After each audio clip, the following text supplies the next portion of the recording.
Bueno, ya estamos con la presencia de José Luis Machinea para analizar los principales temas económicos de la semana. ¿Qué tal, José Luis? ¿Cómo andás? Muy bien. Gracias por venir. Un gusto estar acá, Un gusto. Gracias. Bueno, mañana se pone en marcha finalmente el blanqueo de capitales, esta iniciativa con la que el gobierno busca apuntalar las decrecientes reservas internacionales del Banco Central, reactivar el mercado inmobiliario y también explotar, tener recursos para explotar los vastos recursos energéticos del país. José Luis, ¿crees que el gobierno con este blanqueo de capitales va a lograr alguno o todos estos objetivos que pretende? Todos no creo. Hay uno que no ha declarado el gobierno, que intenta bajar con esto también el paralelo. Yo no creo que cumpla realmente ninguno de estos objetivos, o parcialmente algo puede haber, pero en el paralelo no creo que pase nada. Desde el punto de vista de reactivar... Bueno, ha pasado en las últimas semanas. No, sí, pero no por el CEDIN, no digamos, blanqueo, sino claro. porque no sé si el gobierno ha intervenido en el mercado y ese tipo de cosas, pero no por el CEDIN. Creo que desde el punto de vista de las reservas hay que ver de qué magnitud es el blanqueo, pero en todo caso el CEDIN implica que la gente va y finalmente compra algo y va de vuelta al Banco Central de que le den los dólares. En el interín van a estar contabilizadas como reservas del banco. Por eso digo, pero yo lo llamé en su momento fuegos artificiales. Se prende un poco, se ilumina el cielo y rápidamente volvemos a la normalidad. Y desde el punto de vista del mercado de la construcción, no me parece que sea muy importante. El mercado de la construcción, yo calculo que debe ser alrededor de 40.000 millones de dólares por año, más allá de las transacciones que hay en el mercado. Así que no creo que tenga un efecto muy significativo. Mi sensación es que el gobierno ha intentado hasta ahora reducir en principio la demanda de dólares a través de control de cambio, control de importaciones, etcétera, etcétera, y ahora intenta aumentar un poco la oferta de dólares porque hay un problema serio, que es que sigue perdiendo reservas y la restricción en el sector externo se hace cada vez más acuciante. Las reservas han caído, ¿no? Esta semana por debajo de los 38.000 millones de dólares, ¿no? El nivel más bajo desde el 2007, ¿no? Y debe llevar como casi un 20% de caída desde que empezó el cepo cambiario. Así que trató de hacer mucho por la demanda, con poco éxito, y ahora tratar de hacer algo por el lado de la oferta. Mi impresión es que con no demasiado éxito en todo caso. ¿Pero crees que va a ganar igual tiempo en relación justamente a la pérdida de reservas que está sufriendo? Sí, en el margen puede ganar, pero creo que poco, porque si tiene ya relativo éxito en el mercado inmobiliario y la gente se vuelca realmente a comprar, el señor que recibe los CEDINes seguramente va a ir a canjearlo por dólares, ¿no? Porque entre tener un papel con la garantía del Banco Central y tener un billete americano con la garantía de la Reserva Federal... Sin lugar a dudas, ¿no? Sin lugar a dudas. Ahora, a pesar de una inversión que está en caída libre por todas estas restricciones, la economía crece y según dijo el INDEC esta semana crece un 7%. ¿A qué se debe este crecimiento tan alto, José Luis? No sé, bueno, en parte estamos comparando con abril del año pasado, que fue un mes muy bajo, ¿no? Pero de cualquier manera el cuatrimestre da 4%, que es una cifra mayor de lo que uno podía esperar. No sé, yo creo que la economía este año debía crecer en principio entre 2 y 3%, y ahora vemos un poquito por qué, pero digo, tenemos un problema, ¿no? Las cifras del gobierno nunca terminan siendo confiables. Entonces, claro, estamos ahora empezando a especular, ¿y será 4%? ¿Será 3? ¿Será 2,5? Es una desgracia, pero que tengamos que empezar a hacer ese tipo de consideraciones. De cualquier manera, yo pienso que el tercer trimestre va a ser un tercer trimestre posiblemente el mejor del año, porque tenemos la entrada de los ingresos por soja, tenemos el aumento salarial que va a repercutir en el tercer trimestre. Entonces, yo creo que está todo acomodado para que el gobierno llegue dentro de una situación económica mala, posiblemente un poco mejor a las elecciones de lo que uno podía esperar hace 3 o 6 meses. Por un lado un crecimiento alto y por otro lado falta trigo. Hay algunos faltantes. ¿Qué tan grave ves esta situación que pasa con el trigo? Bueno, el trigo antes era la carne, ¿no? Hicieron lo mismo con la carne, o sea, hubo tantas restricciones para la carne que nos quedamos sin carne, ¿no? Y Uruguay exporta más carne que la Argentina. Con el trigo hicimos lo mismo. Ustedes saben que las retenciones que tenía el trigo era del orden del 20%. Pero que todo el tiempo había prohibiciones. Entonces, cuando uno computa el precio que recibía el productor respecto al precio internacional, es equivalente a una retención de 40%. 40% con mucha incertidumbre, porque uno nunca sabía si el gobierno iba a prohibirlo o no prohibirlo. Entonces, lo que hizo la gente es no sembrar trigo, ¿no? Igual lo mismo que hizo con las vacas.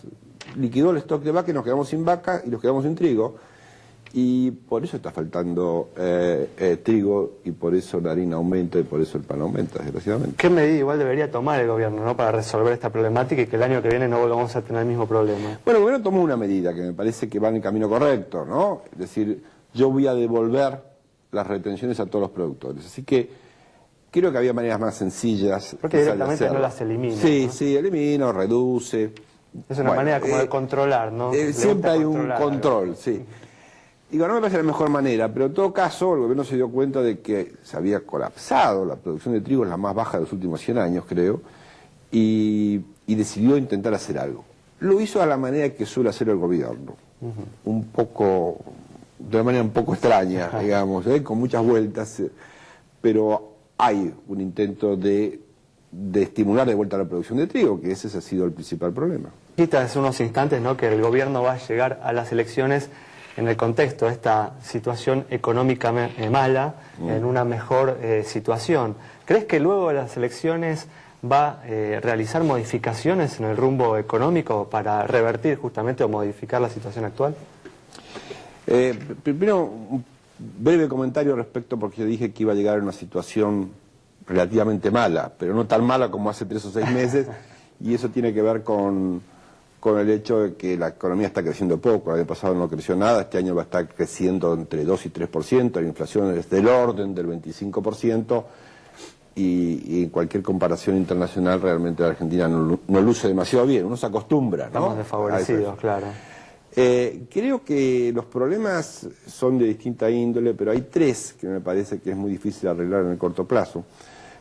Hay un problema con la inflación y no me parece que el gobierno ponga en marcha ningún programa antiinflacionario.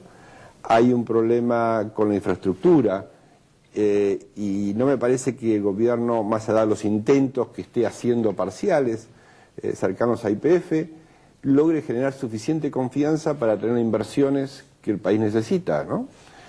Entonces yo no veo que la infraestructura, yo no veo que la inflación, y yo tampoco veo que haya posibilidades hoy día de eliminar, o mejor dicho, que el gobierno vaya a eliminar las restricciones en el sector externo, porque apenas crecemos un poquitito, las restricciones en el sector externo se hacen más acuciantes. Entonces, no veo que el gobierno, ojalá me equivoque, cambie un poco el rumbo, pero si va a cambiar el rumbo, diría, empecemos por el programa antiinflacionario y veamos cómo mejoramos la competitividad de la economía, que el problema del sector externo está ahí, ¿no? De todas formas, de no cambiar el rumbo, ¿crees que la economía puede permanecer en el mediano y largo plazo en esta situación o esta situación va a desembocar en algún momento en una crisis?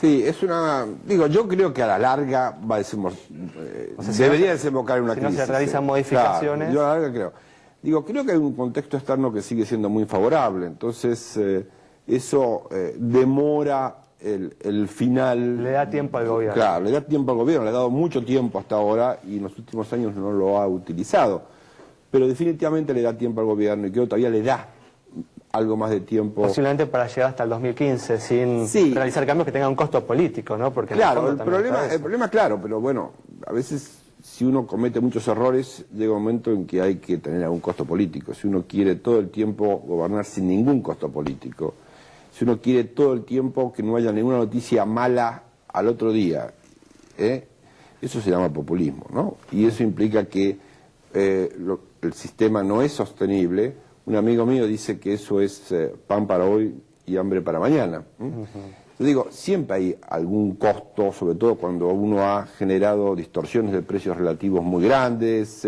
problemas de la inflación, y yo agregaría, teniendo en cuenta el contexto externo es que las tasas de interés comienzan, como ustedes saben, a subir levemente en el mundo. Yo creo que bastante lentamente, pero va a empezar a subir. La gente se adelanta, ¿y qué es lo que uno ve en Latinoamérica? En Latinoamérica ve que los países comienzan a devaluar su tipo de cambio. Así como apreciaron mucho tiempo, ahora están devaluando el tipo de cambio. Argentina, ¿cómo va a ser para devaluar el tipo de cambio por arriba de la inflación, con una inflación de 25. Se está devaluando y también están sacando capitales, ¿no?, de países emergentes como de Argentina o Brasil. Pero te quería preguntar sobre el tipo de cambio, porque llegó a 10,5 y ahora parece que en 8 alcanzó, bueno, un piso estable. ¿Cómo te parece que va a seguir esta película y si te parece que el gobierno tiene que legalizar este mercado de cambios doble que hay o seguir como está el cepo cambiario? Hacer un pronóstico sobre eso es muy difícil. Muy difícil. Yo creo que si el gobierno sigue emitiendo alrededor del 35% de dinero por año, finalmente eso va a ir al mercado paralelo. Lo podrá en el corto plazo parar porque hay una oferta muy grande de dólares del gobierno, lo que sea. Pero ahora, ¿qué es lo que tendrá que hacer el gobierno? Yo diría, desdoblar el mercado sin antes hacer un programa antiinflacionario, yo no lo recomendaría. Descabellado. Claro. Entonces digo, creo que uno puede pensar en desdoblar una vez que en el contexto de un programa que trate de bajar la tasa de inflación y cambiar las expectativas. Bueno, José Luis, muchas gracias por haber estado con nosotros. Nos vamos con este análisis de José Luis Machinea sobre los efectos que puede tener el blanqueo que se va a comenzar a aplicar desde mañana sobre la economía. Si el gobierno podrá cumplir con los objetivos que se ha planteado y lo que puede suceder con la economía luego de las elecciones, cuáles son las decisiones que debe tomar el gobierno si quiere evitar una crisis en el horizonte. Muchas gracias por haber estado ahí. Nos reencontramos el próximo martes a las 17 horas aquí en Metro.